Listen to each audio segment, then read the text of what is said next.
Joshua thought he had found the shortcut to enjoyment. Big cars, foreign trips, big girls, music topping charts. At just 23, he was living the kind of life people only see on TV. But what Joshua didn't know was that the price he paid would turn his name into a warning, one that the streets of Accra will never forget. Subscribe to our channel and make sure you watch this story till the end. What happened to Joshua? Nobody saw it coming. Joshua was a young man in his early 20s. He lived with his mother in a small compound in Abuja. After finishing school, he had hope in his heart. He believed that if he worked hard and followed the right path, life would reward him. So he printed his CV, put on his best shirt, and walked from office to office, looking for work. But nothing came. Nobody called him back. Months passed. His phone stayed silent. He tried both big and small companies. He even applied for government jobs. But every time he walked into a place, they told him to come back later or that they were not hiring. It started to feel like the more he tried, the more life pushed him back. He saw people with jobs still begging for transport fare. Civil servants complaining that their salary had not come. Some were still sleeping in single rooms, struggling to buy food after working for 10 years. Every morning, his mother would shout from the kitchen. She was tired too. Tired of watching her son move around with no money in his pocket. Tired of seeing him come back every day with dust on his shoes and no good news. She would shout, "Joshua, you won't kill me with worry. Go and hustle like other boys." But Joshua had no answer. He was not lazy. He just couldn't find a way. He started to feel like school was a lie. That all the lectures, exams, and certificates meant nothing in the real world. He would sit outside in the evening, looking at the sky, asking himself if this was how his life would be. Just waiting, hoping, struggling. Everywhere he turned, things looked hard. The people working hard were still poor. The ones obeying the law were still begging.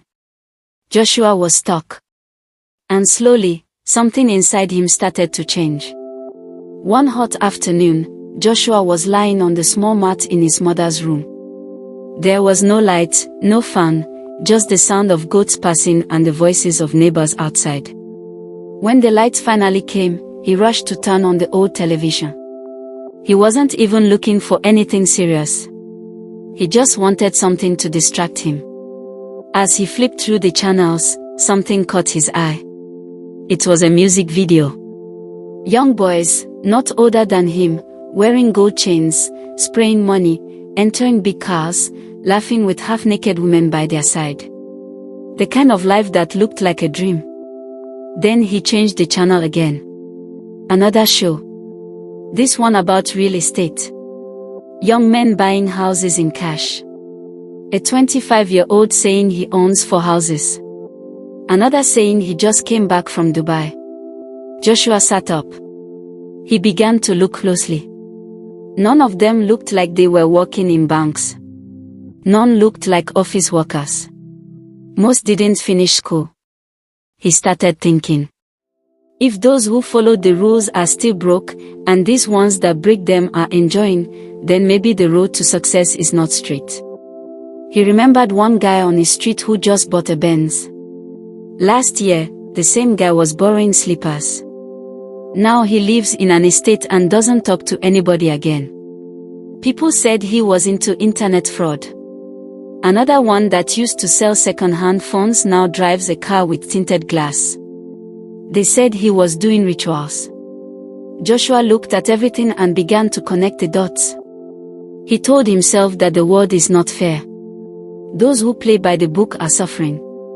Those who break the rules are shining.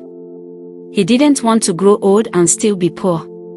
He didn't want to be like the government workers who wait for pension and end up dying in queues. That night, he couldn't sleep. He stayed awake, thinking. Then something strange happened. On the TV screen, an advert appeared. It was short, but it stayed in his head. It showed a number and the words, "For power, fame, and breakthrough, come alone. Night only. Joshua looked at the number. He didn't believe it at first. But then he saved it. Just in case. Something inside him had already made a choice. The next evening, when the sun had gone down and the street was quiet, Joshua wore his slippers and followed the direction on the advert. He walked far, past the places he knew. He entered a part of the city he had never been to before. The houses were fewer, and the road was sand. When he reached a small compound with black cloth hanging at the entrance, he knew he had arrived. Inside the compound, there was one small house with no window, just one wooden door. An old man sat on the ground, with his eyes half closed. His beard was white, but his skin looked fresh. Joshua greeted him and stood still. The man didn't say anything for a long time. Then, slowly, he opened his eyes and looked at Joshua. The man told him, in a calm voice, that he doesn't just give power for free. Anybody can want power. But to receive it, you must bring something real. Something that can be touched. Something from inside you. Joshua stood there thinking. He didn't have money. He didn't have land. But then he remembered. He could sing.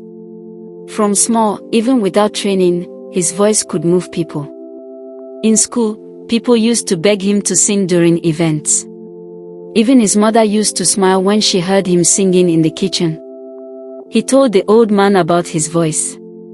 The man nodded once, then stood up. He brought out a small calabash, touched Joshua's chest, and told him to return home. That night, nothing happened.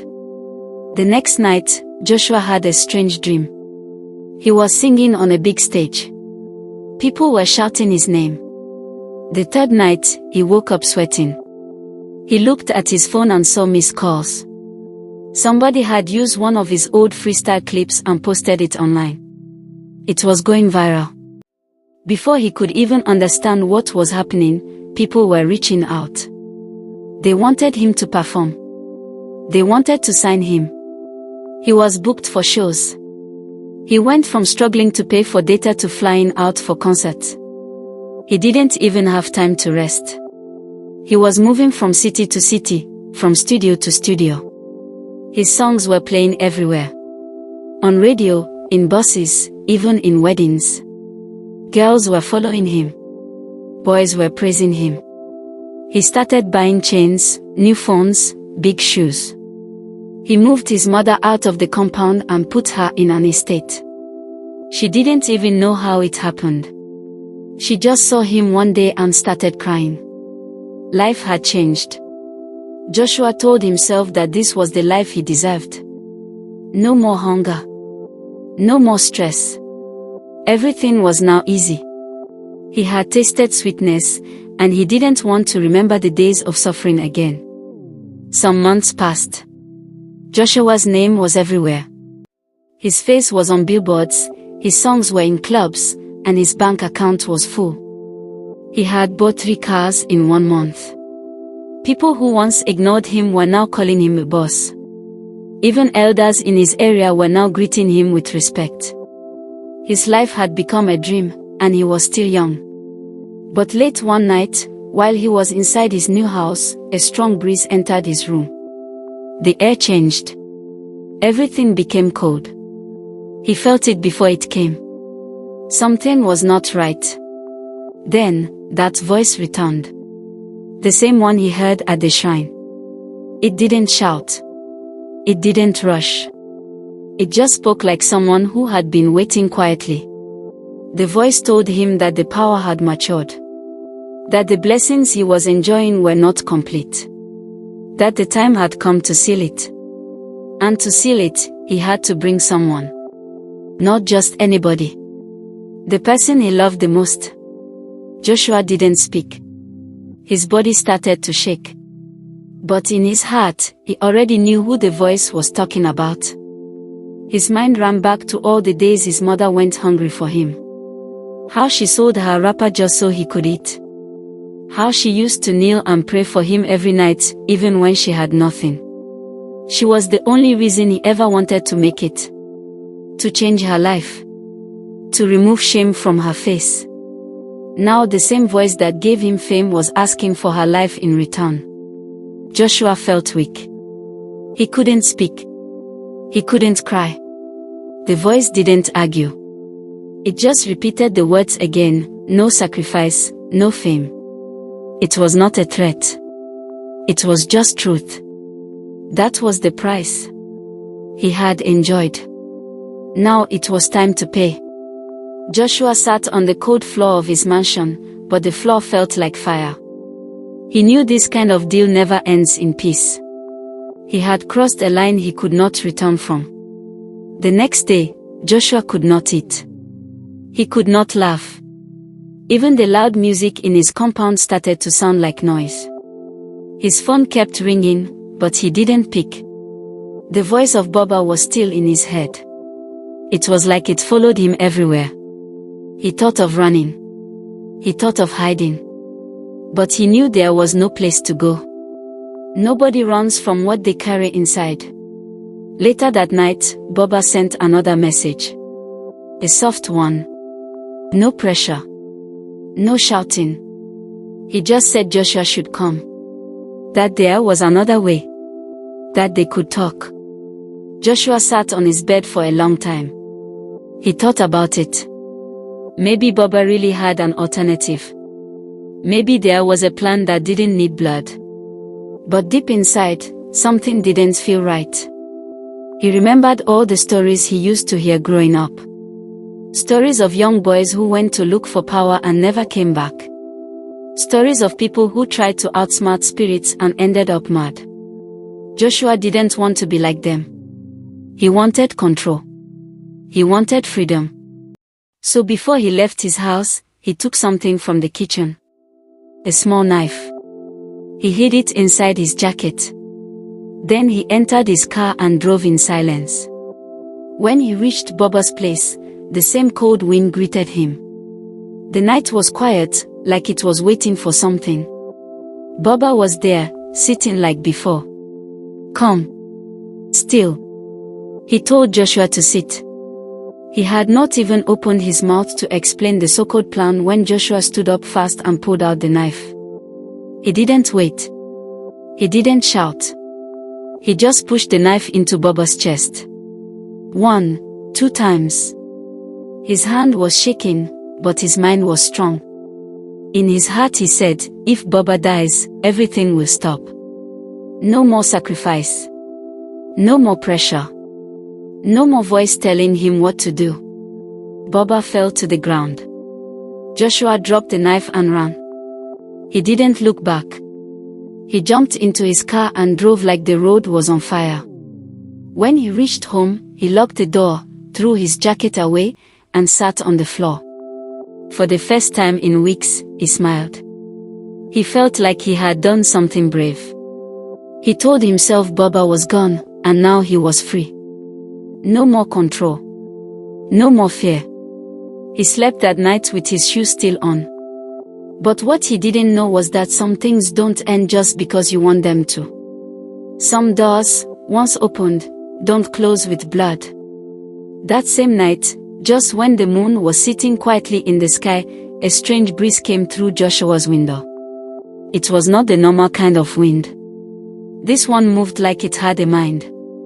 It didn't just blow the curtains, it touched the walls, entered his clothes, and made his body cold.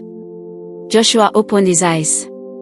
His heart started beating fast, like it was trying to escape from his chest. He sat up slowly. Then he saw it. Baba was standing in the corner of his room. The same man he had stabbed. The same one he thought was gone. But this Baba looked different. His eyes were red like coal. His feet were not touching the ground. His mouth was smiling, but it was not a good smile. It was the kind that makes your stomach turn. Joshua could not move. The room was quiet, but it felt like thunder was hiding in the silence. Then the voice came again. That same slow, deep voice. He said he never dies. That he is not flesh. That he is spirit. That Joshua had only stabbed a shadow. And now, the real price must be paid. Joshua tried to speak, but his mouth was heavy. He fell back on the bed. His throat became hot. His chest was tight. And then, he opened his mouth wide and started vomiting. But it wasn't food. It wasn't blood. It was money. Fake money.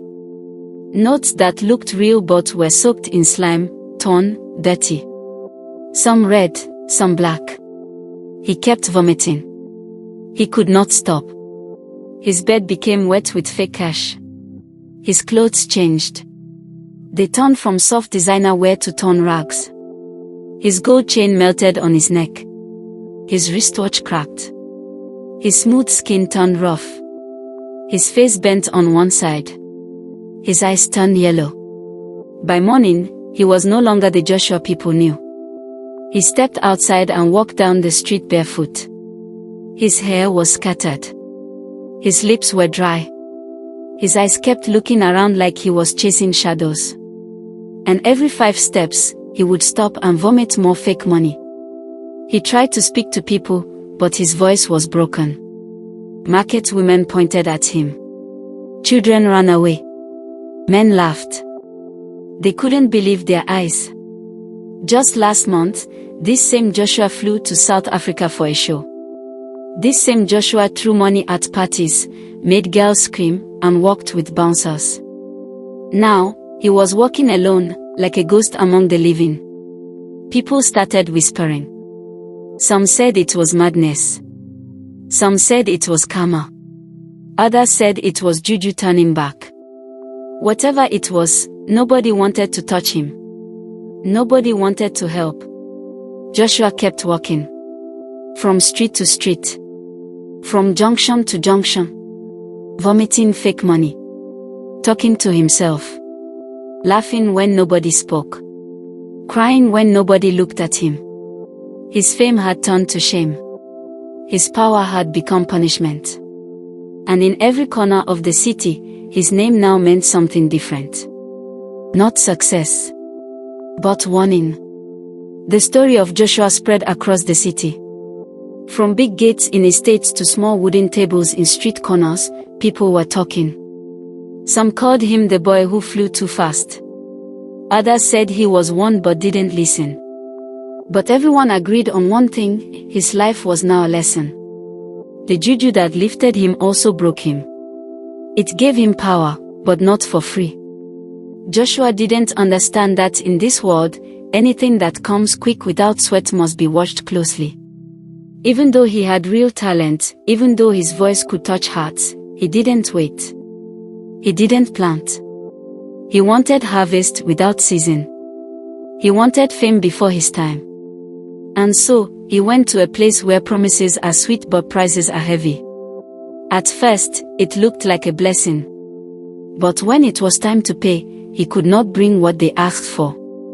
He said no to the sacrifice. And the spirit that gave him power came back to take it with interest. Now his name is not on charts. His pictures are no longer in magazines. The same street where people once waited to see his car, now see him barefoot, carrying a broken sack, vomiting dirty paper on the ground. And at home, inside a small room, his mother still lives. She doesn't have strength to shout anymore. Her body is weak. Her voice is low. She sits by the window and cries. Every single day. She looks at the road, hoping to see her son walk like a human again. But all she sees is a shadow. She blames herself. She says, if she had known, she would have locked the door that night. She would have torn the number from his phone. She would have knelt on his chest and begged him not to go. She would have held him back from chasing quick shine. But it's too late. Because once you give yourself to the wrong path, even turning back can cost more than the journey itself. People now tell their children, use your gift well, but don't sell your soul to fast life. Walk slow if you must, but let your steps be clean. Let your name stand for something better than regret. Let your mother dance in joy, not wipe tears alone in a corner. And so the name Joshua lives on. Like this video if you believe real success should come with clean hands. And don't forget to subscribe for more true African stories that teach, touch, and stay with you. One story fit open eye. One story fit save a soul.